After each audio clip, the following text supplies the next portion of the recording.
what's up, Internet? This is OC Romero with Diamond Age Media, here to do the review of Halloween. I don't know if you like me, but of course, here at Diamond Age, we love the scaries. We gotta see the horror movies. If it's zombies, possession, slashers, it really doesn't matter. We definitely checked Halloween out. It was a few surprises, a few disappointments, but overall, regardless of what I think, the movie went on to become probably the best slasher flick as far as sales of all time. So we're gonna delve in. The overall synopsis, I don't care if you have seen it or not seen it at this point, you should have already watched it. If you haven't, what the fuck are you doing? Because there's actually nothing out this Halloween to fucking go to the movies to see anyway. So you should have went to go see Halloween. So, spoiler alert, if you don't like what I'm saying, kick rocks.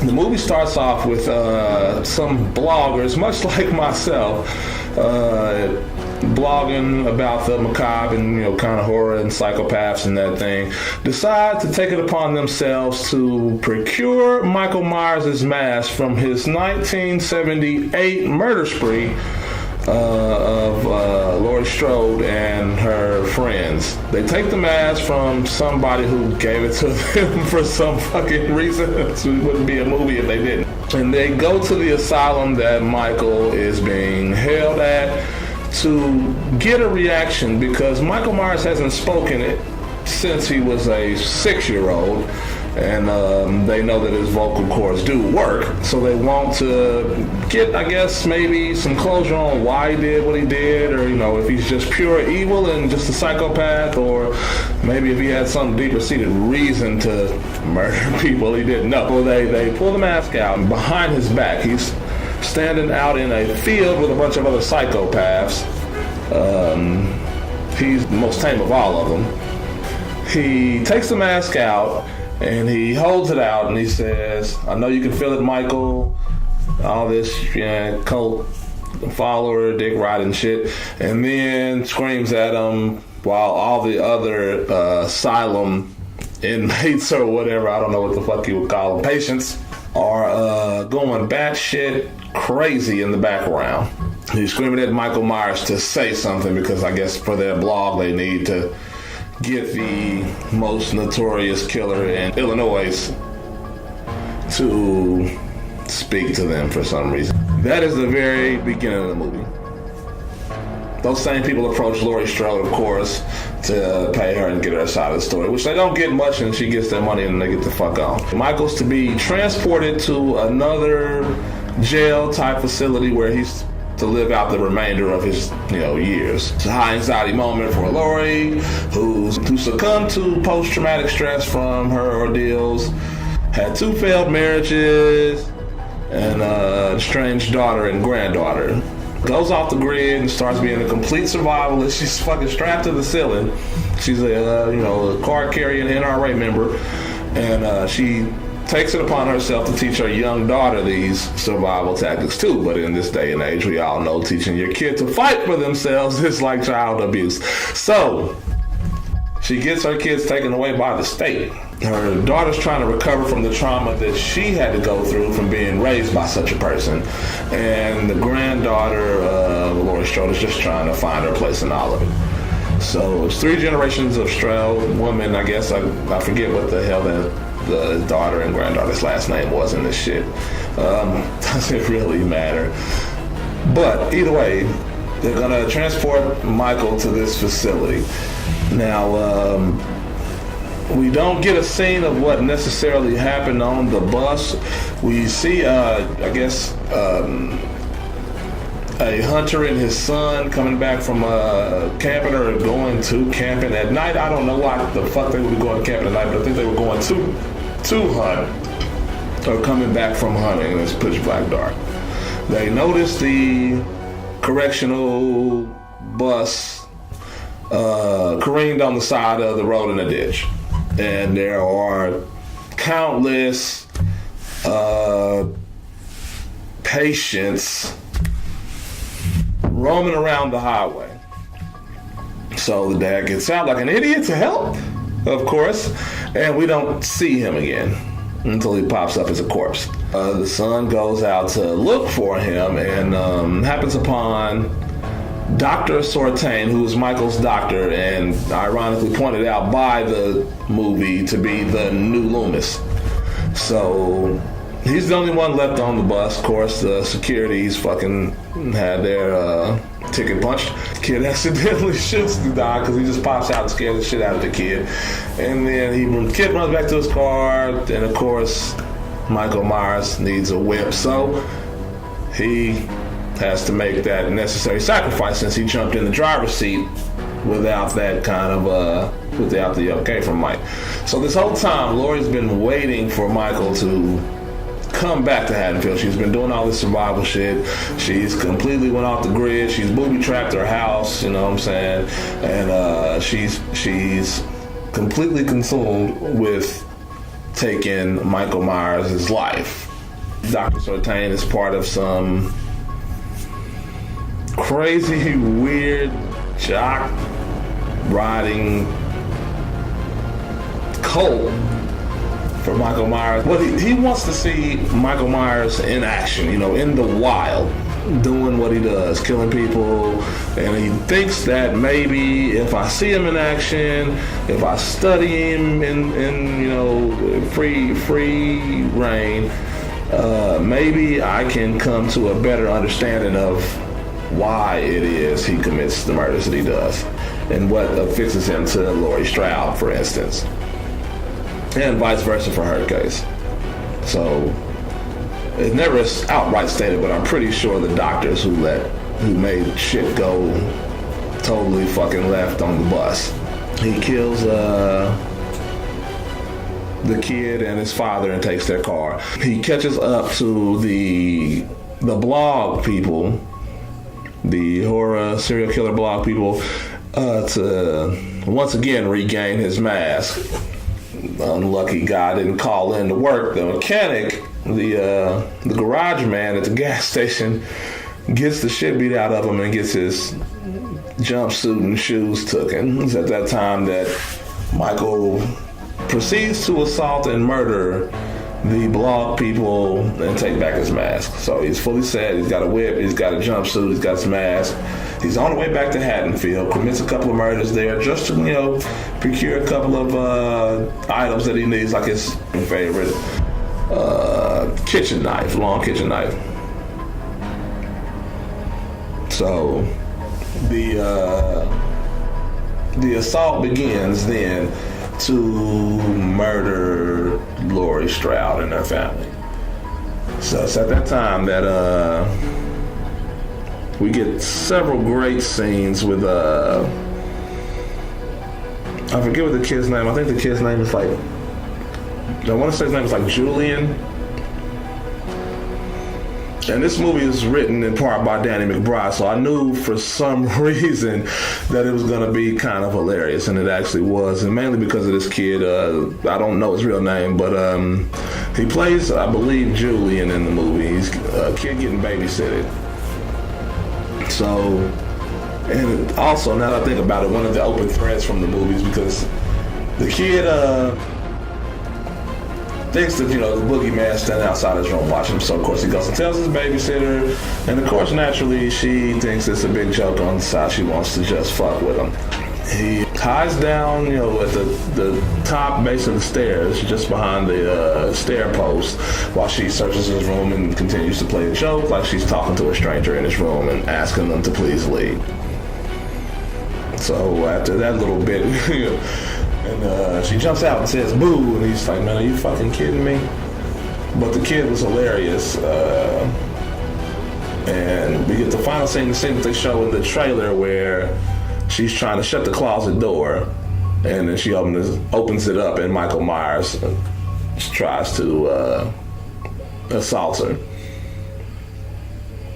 So, just like niggas do. The kid said, "Oh shit," and then got the fuck out of there. And like I said, it's open thread from the movies. You never see the kid again. He's just gone.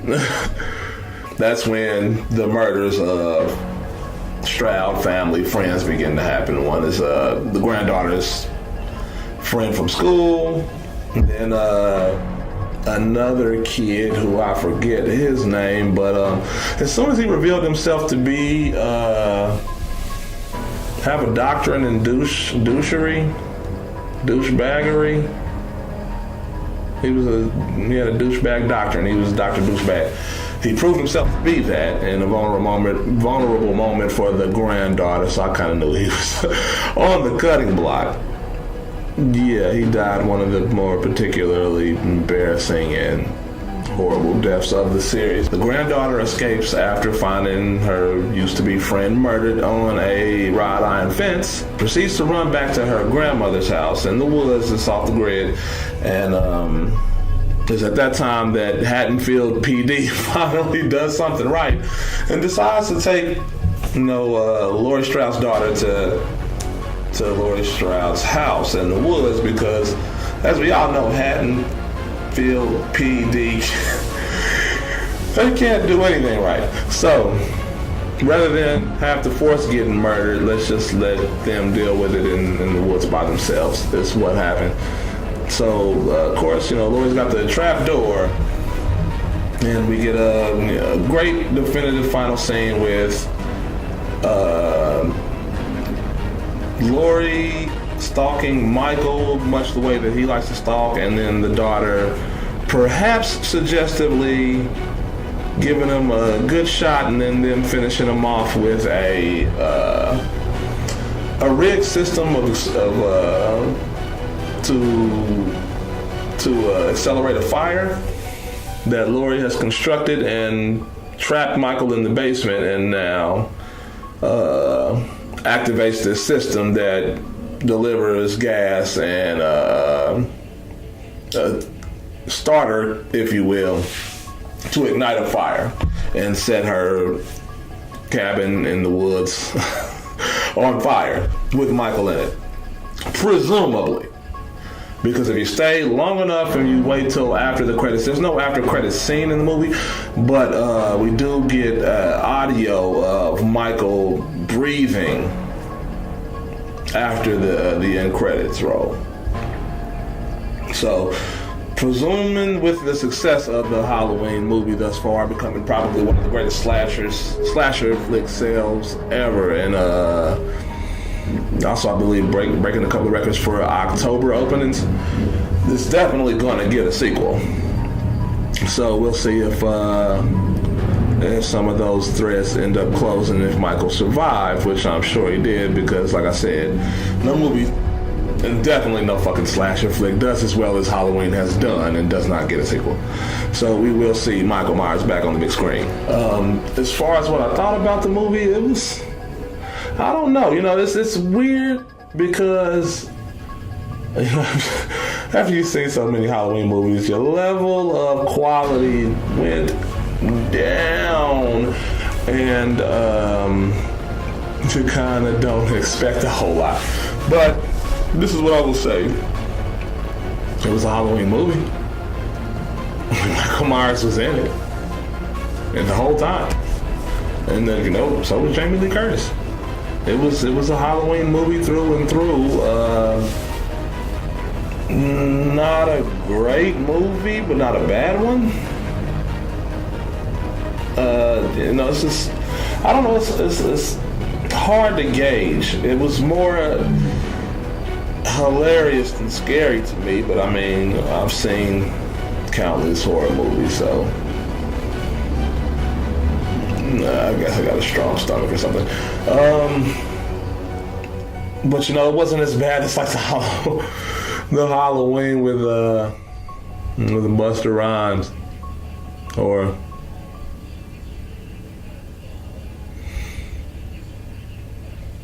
yeah.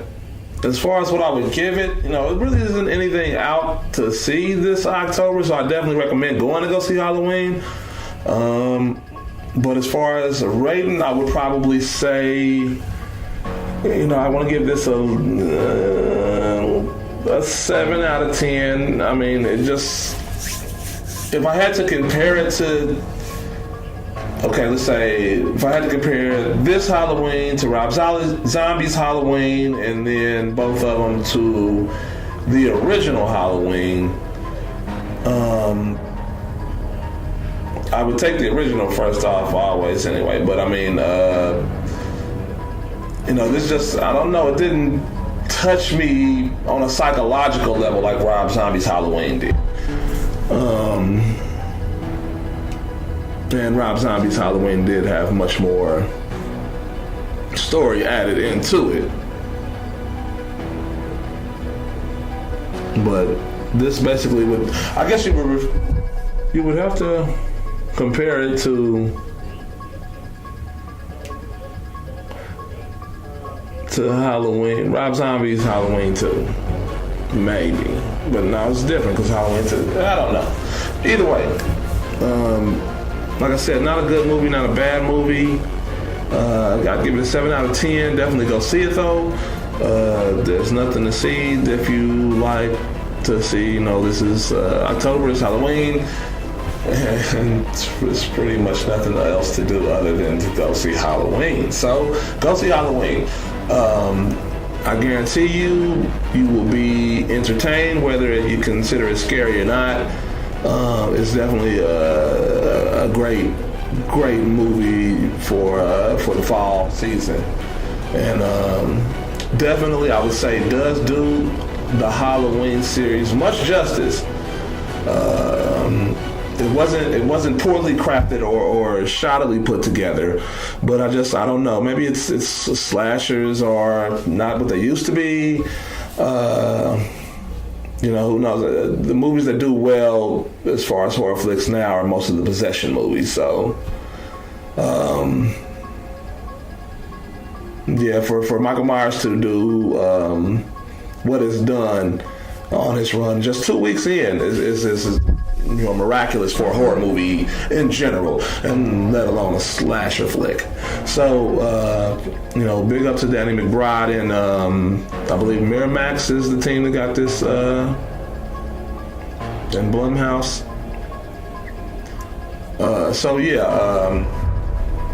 This was definitely it was so, more or less. But, like I said, 7 out of 10 definitely belongs in the canon of the Halloween franchise. They aged Michael a bit, but he didn't become like supernatural, unstoppable killing machine Michael like he did after Halloween 2. Definitely go see it. I would definitely recommend it. But, we're going to sign off here. This is O.C. Romero with another Diamond Age horror review. We'll be bringing more to you, more reviews. We'll be bringing more reviews of horror movies to you as they come out. We'll determine whether they're even worth watching or if they're going to be a huge blockbuster hit. Obviously we'll do... particularly, I'm a huge fan of the Conjuring universe, so I'll do any Conjuring movies, especially the Annabelle movies, because I love Annabelle. But we're definitely going to do it too when it comes out. That's going to be big. Also, Pet Sematary, watch out for that. That's going to be a huge Stephen King release. It's probably going to be much, and I don't know. I think if they continue with a creepy aspect to it, it's going to be much better than the original Pet Sematary, which was pretty good. But we'll have to wait and see on that. But we will have a reaction to that trailer coming soon. Also, we have Diamond Age and I Nerd Antics coming up for Halloween. You guys could see us go to a costume event, and we'll get to follow I Nerds Darrell as he enters into his first cosplay competition. We'll see how that goes. So that's bound to be a good time. Stay tuned. If you like our channel, please hit the like button on this video, subscribe, and hit the bell icon. We're coming out with more content. We're trying to get our footing and get a good running start to this. So we'll get better and better. But leave a comment in the comments section. Let us know what we could be doing better, what you like, what you don't like. If you have any comments about what you thought about Halloween or any other horror movies coming out, or reactions or reviews you'd like to see us do, let us know in the comment section, and we will reply to every comment as we can.